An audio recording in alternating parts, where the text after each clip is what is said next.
Hello College Biology. This is our first video in our unit on energy, cellular respiration, and photosynthesis. This one we're going to be focusing on energy. What is energy?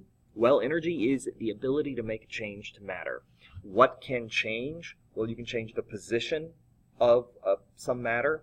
You can change how that matter is moving about, and you can change the structure of that matter, the shape that it has, and you can even change the atoms that are comprised in that molecule or substance. So you can change what it's made of, you can change how it moves, you can change its shape, and you can change its location. These are basic things that you can change. Now, so that's energy. Energy has two laws that we're going to consider. The first law of thermodynamics is that energy cannot be created or destroyed, but it can be transferred.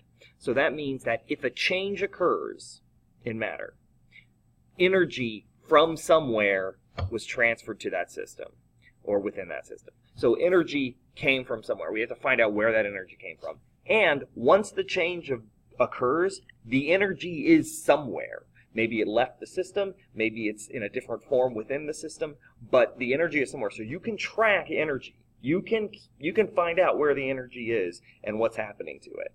So that's the first law of thermodynamics. It's not created, it's not destroyed, it's somewhere. And it transfers around. The second law is a little more complicated. It states that the entropy of the universe is increasing. So we have to have a discussion about entropy. Entropy is another word for disorder. The disorder of the universe is increasing.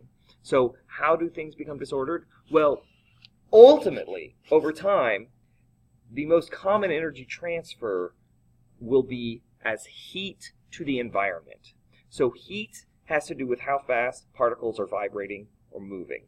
You've got more heat, that gives us more friction, and then we have a higher temperature because we can detect that friction that's being generated.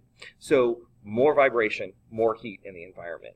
Well, we've talked a little bit about diffusion, and that can help us understand this disorder situation a little better. Let's say we have these particles arranged in this fashion, and they are vibrating because they have some heat, because heat has been transferred to the environment. Well, they're going to knock each other around, and over time, they're going to disperse. The high concentration of teal is going to go to the lower concentration spread throughout, and the higher concentration of beige is going to go to the lower concentration spread throughout. So right here, just because they have heat and they're vibrating, this is going to happen. We go from this ordered state to this disordered state. Now, down here, they have this other kind of like analogy. If we have bricks falling from the sky, and they're just falling spontaneously, well, they're probably not going to stack up in this nice chimney-style structure. They're probably just going to be a pile. And so this is sort of the tendency for things to be arranged in the universe. This organization, that is very, very rare for that to happen on its own. Almost impossible. Not quite impossible, but almost impossible. And if we're going to get to this level, and even if it does happen on its own, it's not going to stay there very long because the vibrations and the motions are still occurring. So it would take energy to put something in this state, and it would take energy to maintain that state. So that's the idea about disorder of the universe. The ability for the universe to make changes decreases over time because once we're getting at a disordered state, we're not going to go backwards to the ordered state. That's just not a random thing that's going to occur. So the disorder of the universe increases over time. Now we discussed the energy transfers. There's 7 transfer or storage categories for energy that we are going to be familiar with. One, radiation, radiant energy. So light is one way that energy is transferred as radiant energy. Chemical energy, this is any energy that is stored within the bonds of molecules. We have gravitational energy, the stored energy that can be released as motion. We have kinetic energy, which is the energy of motion. We have heat, which is the vibration of particles. We have electromagnetic energy, which has to do with electricity and charges. And then we have nuclear energy, which is stored in the nucleus of atoms and is only rarely released here on Earth. So Those are energy storage and transfer categories. We have one last thing to say regarding energy and life. Biological systems require many, many chemical reactions to maintain order.